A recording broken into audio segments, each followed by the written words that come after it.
ఇప్పుడు ₹1,00,000 ఖర్చు వస్తుంది. ఇప్పుడు నా ఎకరా ఇప్పుడు క్వింటాల్ 400, 300, 400 పోతే ఇప్పుడు రైతు వేయగలరు సార్. ఇప్పుడు రైతు ఆత్మహత్య చేసుకోవాల్సింది తప్పదు. ఇంకా రైతు చాలా కష్టం సార్. రైతు ఎన్ని ఎకరాలు వేస్తాను? నేను 2 ఎకరాలు వేసాను సార్. ఇంకా రాలేదు నాది, ఇంకా లేట్ సార్.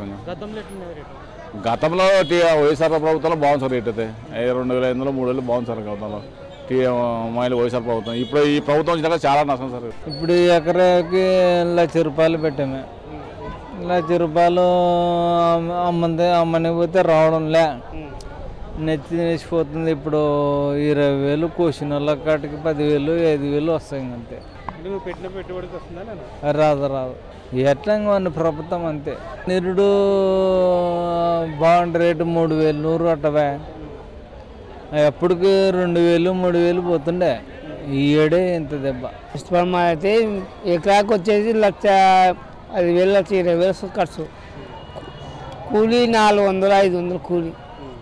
ఒక బస్తా కొంటే 1,800 ఉంది. అది 8 కానీ 14,30 కానీ 20, 1,400 ఉంది. ఇది ఎట్లా గిరుతుంది? కూలీలకే సరిపోతుంది. లాస్ట్కి ఇంకా మాకు తిండి కూడా అన్నం లేకుండా వచ్చి దూరం వాడిపోతే లారీ తీసుకుంటూ పోల్చింది. దగ్గర కాబట్టి అన్నం 20-30 రూపాయలు తిని పెట్టి ఇంటికి పోతాం. ఇంత పరిస్థితి వచ్చి ఇంత ఎప్పుడు రైతు బాగుపడేది.